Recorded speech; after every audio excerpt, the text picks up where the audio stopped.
Hello friends, this video on applications of biotechnology part 6 is brought to you by examfear.com. No more fear from exam. So with this we discussed about biotechnology in agriculture. Now let us look at the role of biotechnology in the field of medicine. So now we will look at the application of biotechnology in medicine.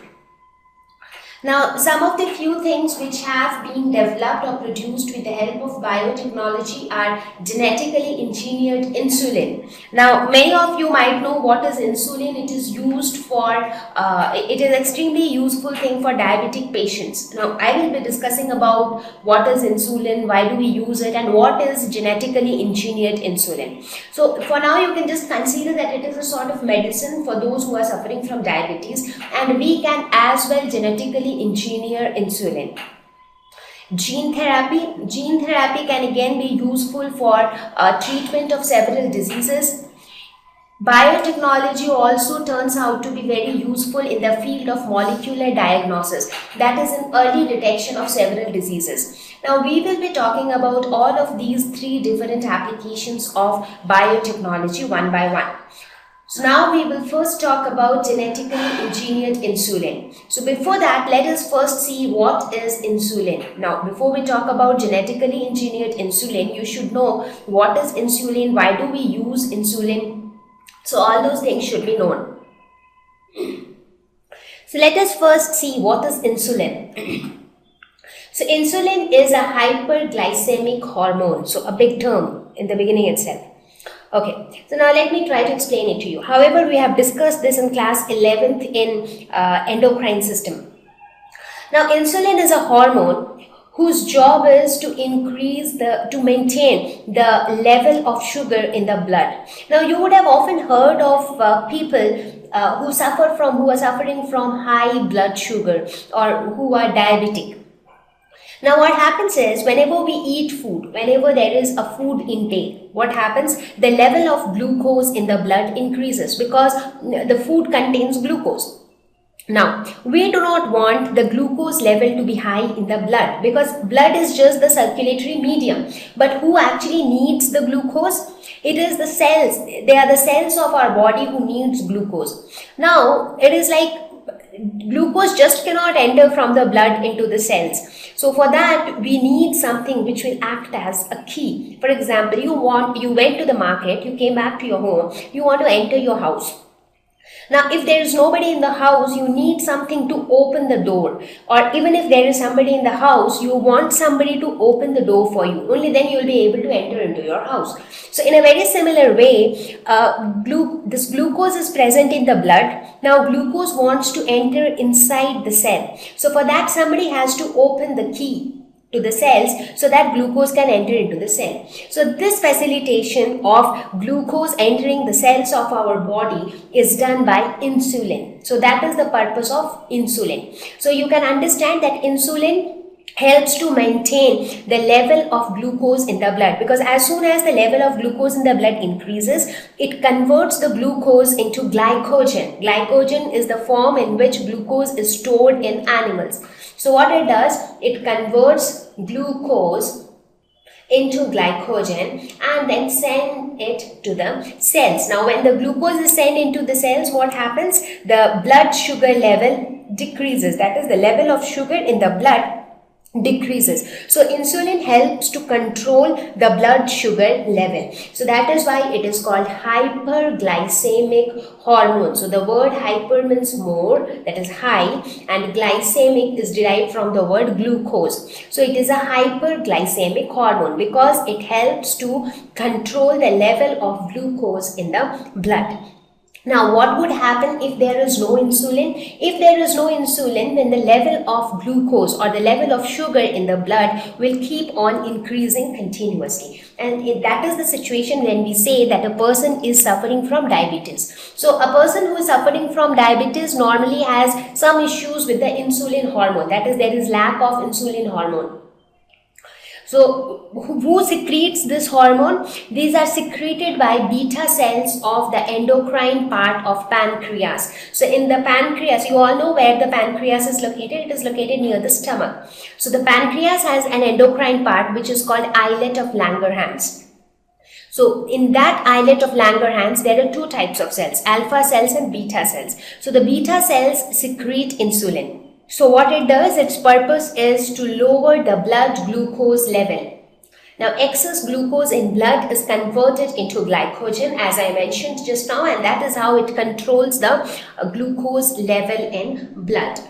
Now, if there is too much of glucose in the blood, that leads to diabetes mellitus, that is prolonged hyperglycemia. That is, if there is if the level of glucose increases too much in the blood, then that results in diabetes mellitus. So prolonged means for a long time, hyperglycemia, that means hyper means more, glycemia means glucose level. When the glucose level in blood increases too much, then it results in diabetes mellitus. And that is why you would have seen that people who are suffering from diabetes mellitus, they are often advised not to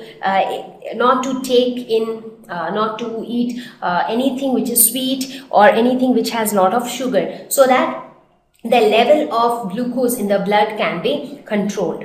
So now the question is human insulin enough to handle diabetics? Now what happens when a diabetic patient is feeling really uneasy because when the level of glucose increases too much in the blood, there are many consequences, or there are many things due to which the patient might suffer. For example, the heels do not wound fast.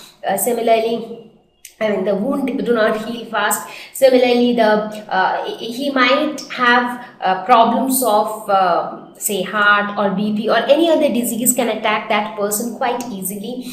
He gains a lot of weight. So there are many consequences when a person becomes diabetic. Now, how to handle diabetes? Now, diabetes happens due to the lack of insulin. So one simple way is to provide human insulin from outside. So if you are able to provide human insulin from outside, as soon as insulin gets into the body, what will it do? It will start reducing the level of glucose in the blood.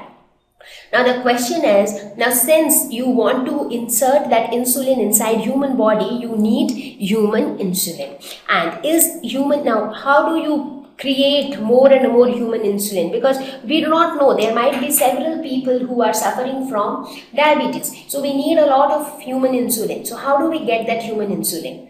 So sometimes the stock of human insulin is not enough. So what is there for replacement? Now earlier, insulin was extracted from pancreas of slaughtered cattle, and then that insulin was inserted into the human body.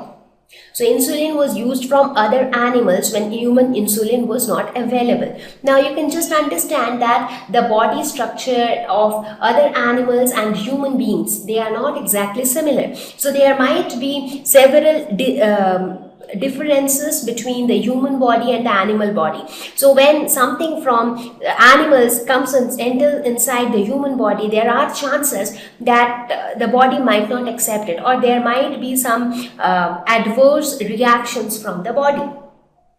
So there were certain disadvantages associated with the usage of insulin from animals and then inserting them into the human body. So some of the disadvantages were this process was an expensive one. Now, taking out insulin from pancreas of slaughtered cattle, the process itself was quite expensive.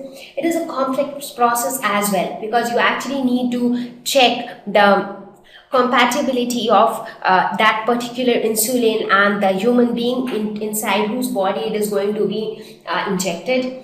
Allergic reactions can take place as a result of different response of the human body due to the entrance of that foreign insulin. So these are some of the disadvantages which are associated with the use of insulin obtained from other animals. Now, it was found later, with the progress of biotechnology and genetic engineering, it was found later that genetically also insulin can be prepared. So that genetic engineering process can be used to prepare insulin from bacteria.